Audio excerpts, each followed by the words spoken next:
I have to say, it looks at the moment as though President Trump has kicked an almighty can down the road, and it looks as though the upper hand has very much gone to the Iranian regime. It looks as though President Trump has capitulated massively. Let's talk you through what's happened over the course of the past 2 hours. And I should say, it's just gone 8 p.m. here in Washington. This was the point at which Donald Trump this was the deadline that he'd set, 8 p.m. in Eastern time, when all hell would break loose if the Iranians didn't open up the Strait of Hormuz and various other movable demands that he made. So first of all, the president's post on social media, he said, based on conversations with Prime Minister Sharif and Field Marshal Munir of Pakistan, and wherein they requested I hold off the destructive force being sent tonight to Iran, and subject to the Islamic Republic of Iran agreeing to the complete, immediate and safe opening of the Strait of Hormuz,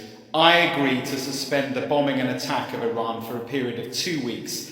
This will be a double-sided ceasefire. The reason for doing so is that we have already met and exceeded all military objectives and are very far along with the definitive agreement concerning long-term peace with Iran and peace in the Middle East. And then, I think is really important, is he goes on to say, we have received a 10-point proposal from Iran and believe it is a workable basis on which to negotiate. Now here is the kicker.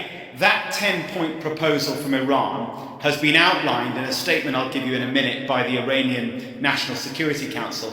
It's basically all of Iran's maximalist demands, including the fact that all American troops should withdraw from their bases across the Middle East. There's no way America's ever going to agree to that. And also and this is totally extraordinary, that the Iranians would gain control of the Strait of Hormuz. So they would get control of a shipping lane that they didn't have control of before the Americans launched this operation. So that is extraordinary. Now let me give you the two quotes from the Iranian side now. First of all, this is in a statement from the Iranian foreign minister.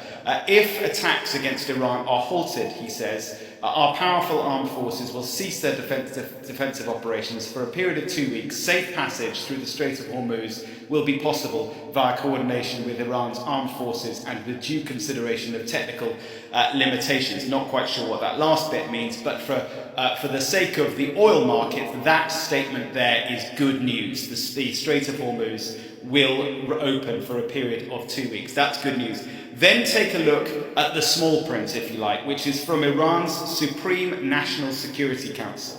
This is the really interesting bit. It says, Iran, while rejecting all proposals presented by the enemy, that's America, drafted a 10-point plan and submitted it to the American side through Pakistan. That, incidentally, is the 10-point plan that Trump just referenced. This plan emphasizes key points, such as the controlled passage through the Strait of Hormuz, coordinated with Iran's armed forces, granting Iran a unique economic geopolitical position. So just to reiterate, what appears to have happened is that the American president, the White House, has agreed to all of Iran's maximalist demands as part of a 10-point proposal, and they are happy, the Americans, Trump, to go into that proposal with those demands in place. Now, who knows what will happen in 2 weeks' time when this new deadline comes to an end.